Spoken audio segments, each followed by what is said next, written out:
artists. For this week's art activity, we're going to be creating a fun decorative moose inspired by the story Mistletoe, written by the author Margie Palatini. In the story, the moose family forgets to buy a tree for the holidays, so without a tree to decorate, they decorate their antlers instead. I'm going to show you how to draw a moose step by step using lines and shapes that we already know. And then you get to have some fun, creative drawing coming up with all different types of decorations you can use to decorate the moose's antlers. For this project, you need a white piece of paper, any size will do. You need a pencil for drawing, an eraser in case we make a mistake, and if you would like to outline your work before you color, you just need a black marker.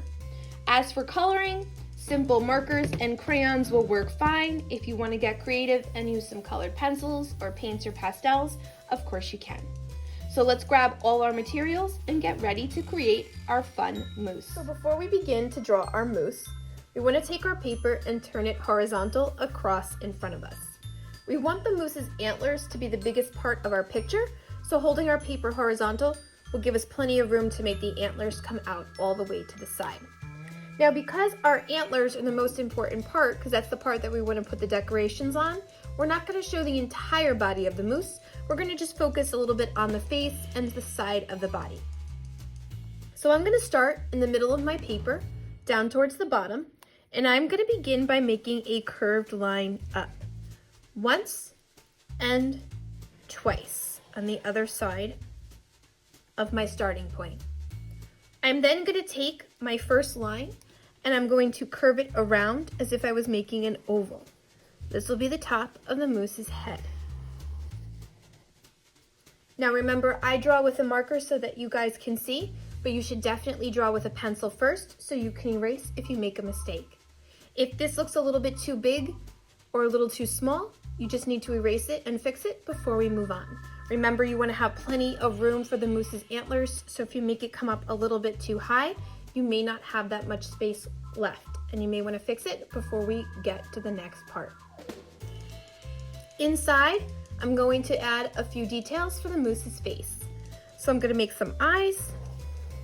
I'll make mine with circles, 1 and 2, and then color in the smaller part of the eye or the pupil. You could always change the eye shape or make them in a different style. That is your choice. Maybe add eyelashes. You can get creative with the style of eyes you want to make. The bottom is the moose's nose, so we're just going to make the 2 ovals for the nostrils and color them in so they are black. You can just use a crayon or marker or the pencil that you already have in your hand, and that's perfectly fine. On the sides of our moose's head, we're just going to make the start of the body. So I'm going to go about halfway up top, and I'm going to curve down on both sides, so it just shows the impression of the body behind the moose. Besides antlers, moose also have ears, so right on the top of the head, we'll make 2 small curves, once and twice, and add a little line on the inside for the center of the ear. That gives us the basic body and head of our moose. Now we get to do the most important part, the moose's big antlers up top. Now, if you have room to go straight across without hitting your ears, of course you can. If you have to go up on an angle a little bit so that it fits better on your paper, that works too. I have to go up a little bit on an angle because if I go straight across, I'm going to hit the ears with my antler and it's going to look a little awkward. So I'm going to go not far from the ears at all, and I'm going to start with a line that goes almost all the way to the edge of the page. And I'm going to do that on both sides. Remember, if you made your ears lower and you can go straight across, that's fine too. I'm going to take that line and now I'm going to make it vertical and go up on both sides. Leave some room at the top of the page. And now I'm going to make the bumps for the antlers. So basically, it's a archway or a curve. So I'm going to curve it once, down, up and over, twice, up and over 3 times. And if you have room to make a 4th, up and over 1 more time. Notice that it's okay if the sizes change a little bit. I made this small one, the last one, and that works okay. I'm going to go over to the other side, do the same thing.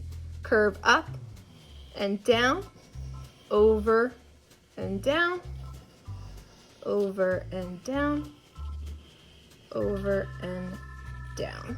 There you go. And to end our antlers, I'm just going to kind of make them come down to the moose's head. There you go.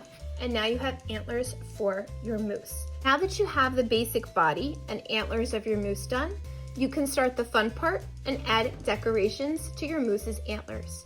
You can get as creative as you like with the decorations. It could be holiday related, it could be winter related, or you could have a completely different idea.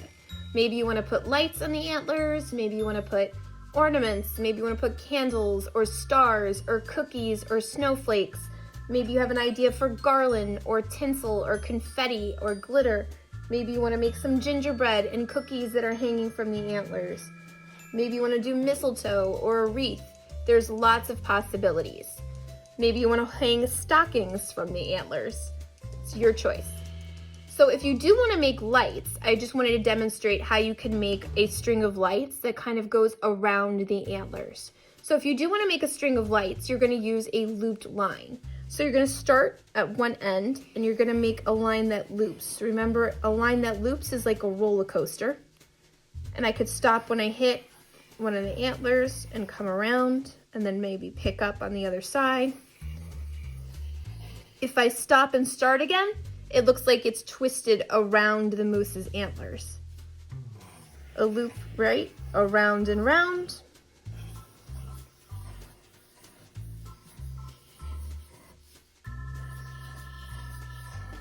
And there's the string for the lights, and all I would have to do is go back and add little ovals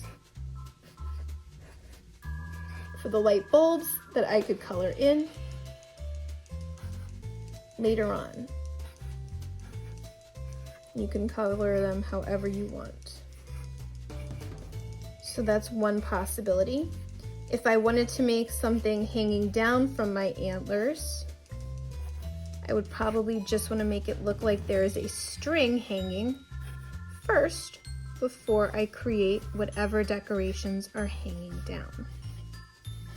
So if I was going to maybe put something like an ornament, I would pick one part of my antler, and usually the curves down would be the best part to hang something from. I would make a wavy line so that it looks like it's hanging down, and then I could draw my decoration from that line. We'll make this one an ornament. Shiny.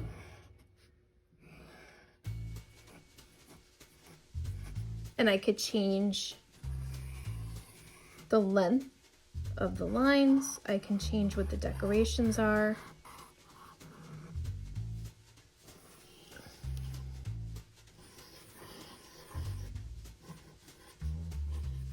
You can get as creative as you want.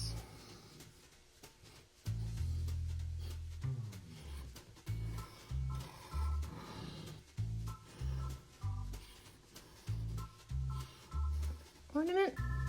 And I could keep going. I could even maybe make something coming on the top of the moose's head. Maybe I'll make a mistletoe with the leaves.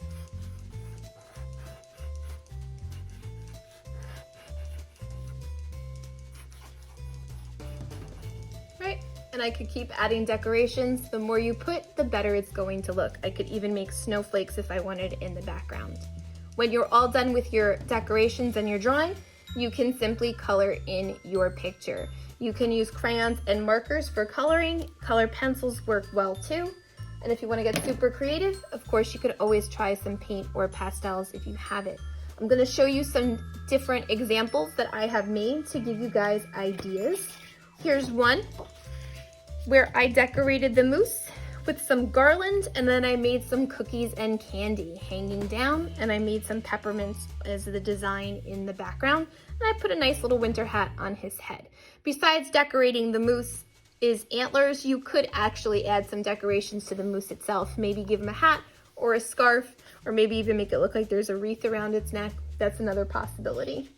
Here's one where I put some candles and lights going on the top of the moose's antler, and I put some of the pine leaves, like from a pine tree, sticking out, and I made little snowflakes that are hanging down. Remember, it does not have to be holiday related. Things that have to do with winter or other decorations are perfectly fine too. Here's one where there's some ornaments and some confetti and lights, and I made a nice star on the top of his head. And here is one where I stuck with snowflakes and some ornaments hanging down. These are just some ideas to get you started. Remember, if there's anything in the video that you want to use as inspiration, you can always pause the video and look at the picture while you work. All of these examples are also in the PowerPoint that's attached to the lesson, so you could always open them up and have it right in front of you while you are drawing. When you go to color in your moose, mooses are usually always brown, and the antlers could be gray or maybe a light brown color like a tan works as well. Take your time with your work, get as creative as you want with your decorations for your mistletoe drawings, and I can't wait to see what they look like when they're done. Good luck, artists!